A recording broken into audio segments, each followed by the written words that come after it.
दूर एक बड़े से जंगल में कालू कौवा रहता था। कालू की पहली पत्नी तो चिंटू को जन्म देते ही मर गई थी और दूसरी पत्नी को कोई बड़ी बीमारी लग गई थी, जिसकी वजह से उसकी भी मौत हो गई थी। कालू भैया, हमें बंटी ने बताया कि आपकी दूसरी पत्नी भी मर गई। ये सुनकर हमें बहुत दुख हुआ। कालू भैया, संभालो अपने आप को, आपको चिंटू को भी संभालना है। अरे यार, तेरी किस्मत में दो दो पत्नियां हैं, फिर भी तेरी किस्मत फूटी है। कालू, तुझसे जो भी शादी करता है वो बेचारा मर जाता है। मुझे लगता है कि तू पनौती है। अरे यार, क्या दोस्त है या दुश्मन? तू अपने दोस्त को ही पनौती कह रहा है। अगर मेरी पत्नी को कोई बड़ी बीमारी लग गई तो इस सब में मेरी क्या गलती है? वो बेचारी तो बहुत अच्छी थी। बेचारा चिंटू कब से रोए जा रहा है, अपनी सेकंड मम्मा को याद कर रहा है। कालू भैया, इसमें आपका कोई कसूर नहीं है। ये तो दुनिया का दस्तूर है कि सबको एक न एक दिन मरना ही है। कोई जल्दी मरता है तो कोई बाद में। बंटी भैया, आप हमारे कालू भैया को बुरा मत बोलिए। कालू भैया, आप बिल्कुल चिंता मत कीजिए, वक्त के साथ आपके दुख दूर हो जाएंगे। और फिर ऐसा कहकर वो सभी अपने घर चले जाते हैं। बेचारा कालू का बेटा चिंटू अपनी सेकंड मम्मा को याद करके रोए ही जा रहा था। मैं मम्मा के बिना रह नहीं सकता, मुझे मम्मा चाहिए। तुम चिंता मत करो और रोना भी बंद करो, मैं तुम्हारे लिए मम्मा लेके आऊँगा, ठीक है? पापा, मुझे कल ही नहीं मम्मा चाहिए, मुझे मम्मा के बिना नींद नहीं आती। ठीक है, मैं कल ही जाता हूँ अपने मामा के पास। वहाँ एक लड़की है, मैं उससे बातचीत करके उससे शादी करके हमारे घर ले आता हूँ। तुम अभी सो जाओ। और फिर चिंटू सो जाता है। मेरी दूसरी पत्नी मेरे साथ बहुत झगड़ा करती थी। मैं हर रोज़ यही दुआ करता था कि इस कभी को उठा ले, उठा ले, उठा ले। मेरी बात पूरी हो गई और मेरी पत्नी को उठा लिया। अभी और एक मेरी मनोकामना पूरी कर दे, जल्दी से मुझे तीसरी पत्नी से मिलवा दे ताकि मैं उससे शादी करके अपने घर ले आऊं। ऐसा सोचकर कालू भी सो जाता है। अगली सुबह कालू बंटी कबूतर के पास जाता है। अरे यार बंटी, जल्दी चलो, काम पर जाना है। मैं मेरे बच्चे चिंटू को अकेले ही घर पर छोड़कर आया हूँ।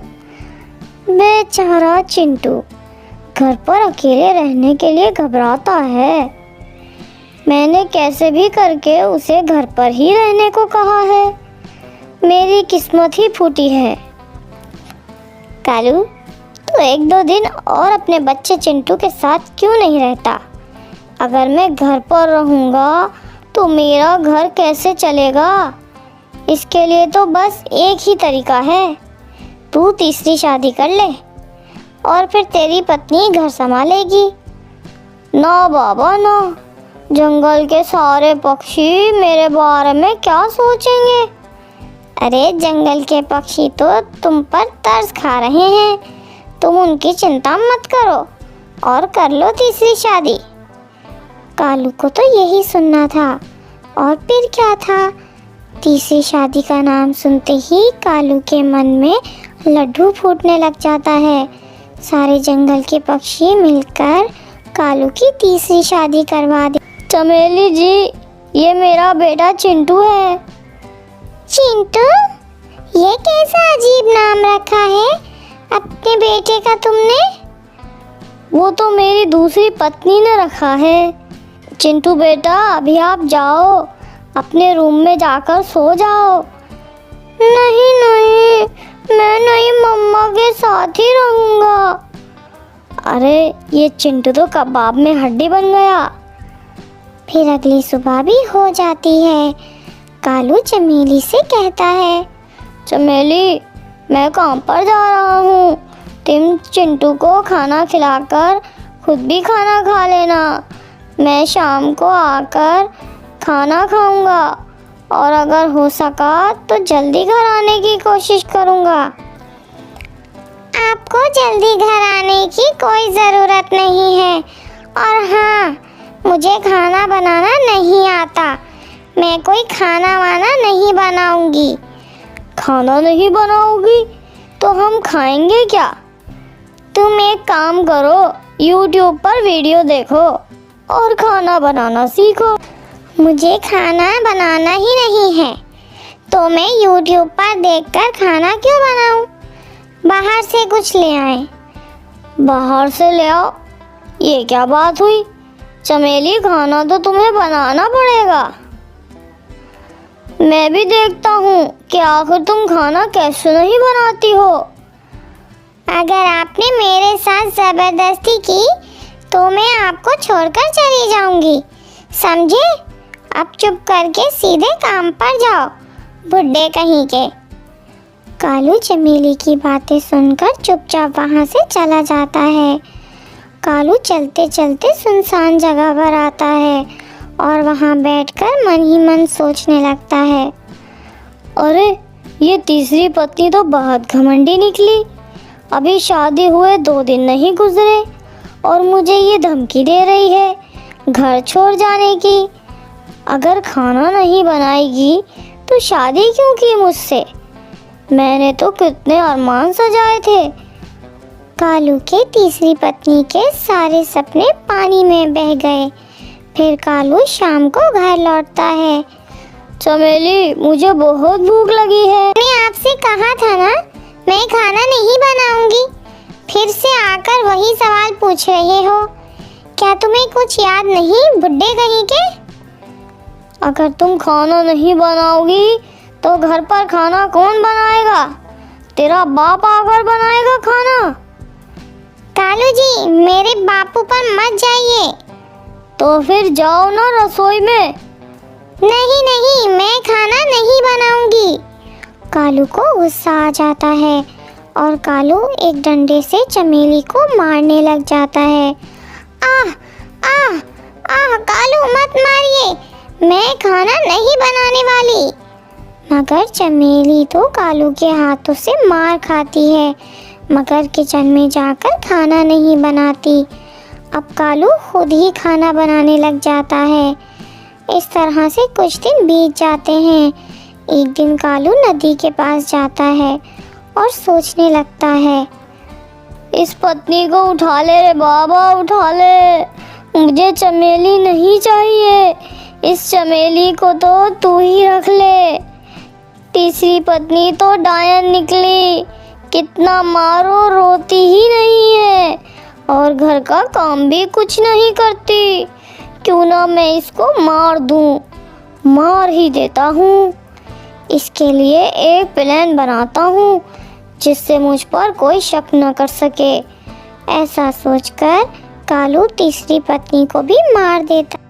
बंटी यार, ये क्या हो गया?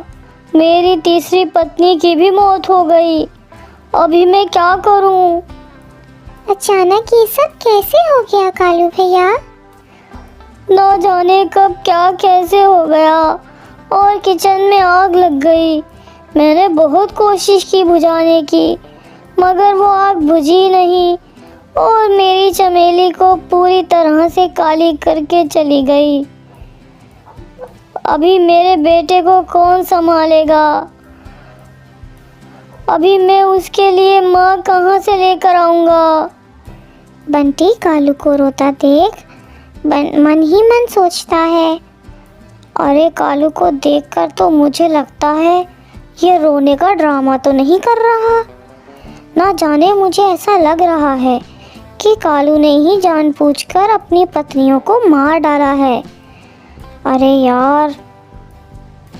यार बंटी, तू किस सोच में पड़ गया? बोलो ना, अभी मैं क्या करूं?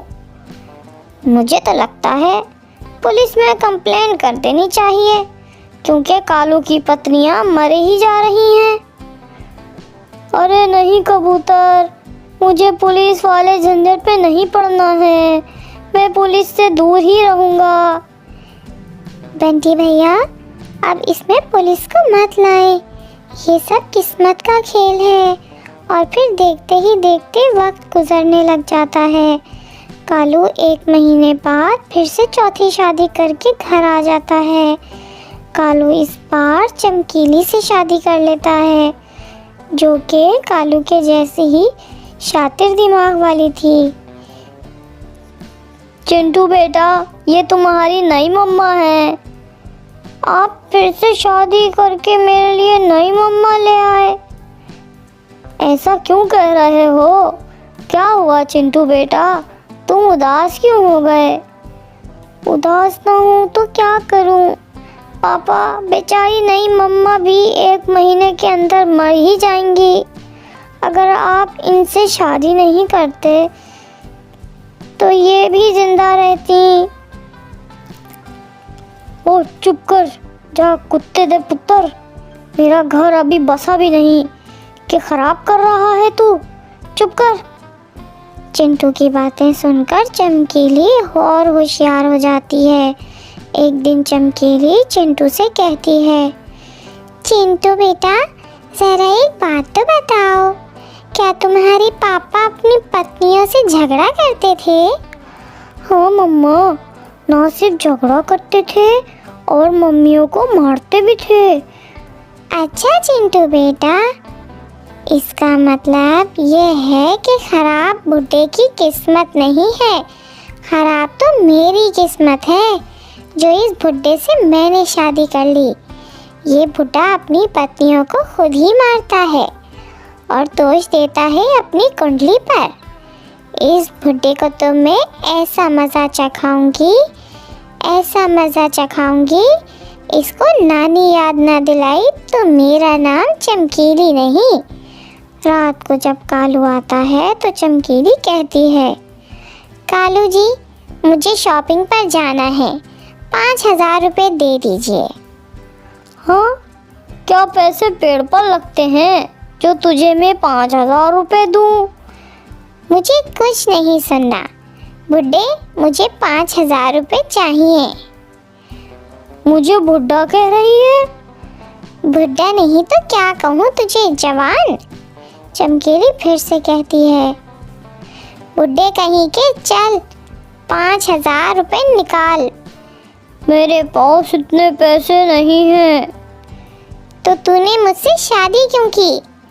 बुड्ढे कहीं पर भी जा, भीख मांग, बस मुझे 5000 रुपये ला कर दे। कालू गुस्से में आकर एक डंडा लेकर चमकीली को मारने लग जाता है, मगर चमकीली तो पहले से ही इस सब के लिए तैयार बैठी थी। फिर क्या था, चमकीली भी एक डंडा लेकर कालू, अरे तू मुझे मारेगा? मैं तेरी दूसरी और तीसरी पत्नी नहीं हूँ जिन्हें तू मार मार कर मार देगा।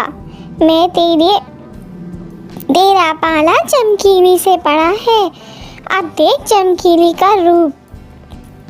चमकीली कालू को इतना पीटती है, इतना पीटती है कि कालू के सपने में भी चमकीली का वही रूप आने लग जाता है। बस कर मेरी माँ, जैसा तू कहेगी मैं वैसा ही करूँगा। बस कर, मार तो नहीं। मेरी मालकिन, तू मेरी मालकिन है और मैं तेरा पालतू कुत्ता हूँ। अब तो खुश हो जा मेरी माँ, अब तो बस कर मारना। मुझे इस चमकीली का कुछ ना कुछ करना होगा। क्या कहा तूने? तू मेरा कुछ नहीं बिगाड़ सकता। मुझे पता है तूने अपनी पत्नियों को मारा है, तो इसलिए मार खा मेरे हाथों से। चमकीली कालू को फिर से पीटने लग जाती है और फिर चमकीली से कालू पीट पीट के बिल्कुल सीधा हो जाता है और जैसा चमकीली कहती है वैसा ही करता है। जंगल के बाकी पक्षी भी कालू की ये हालत देखकर समझ जाते हैं कि खोट कालू की किस्मत में नहीं बल्कि असल खोट तो कालू में था। और फिर बाकी की ज़िंदगी कालू चमकीली के साथ उसकी मर्ज़ी से गुजारता है। जैसा चमकीली कहती है कालू वैसा वैसा ही करता है। कालू अब समझ चुका था कि जो भी उसने अपनी बाकी दूसरी पत्नियों के साथ किया था उसके बदले में चमकीली ही उसकी सज़ा है। और फिर पतलू भी बड़ा होकर कालू को छोड़कर चला जाता है और अपनी ज़िंदगी सुकून से गुजारता है। दोस्तों, आपको ये कहानी कैसी लगी हमें कमेंट्स में ज़रूर बताएं। आपको पता है तो कमेंट्स करके हमें ज़रूर बताएं कि इस कहानी में कालू ने कितनी शादियां की थी। अगर आपको वीडियो पसंद आए और चैनल को सब्सक्राइब करें और वीडियो को लाइक और शेयर करें अपने दोस्तों के साथ।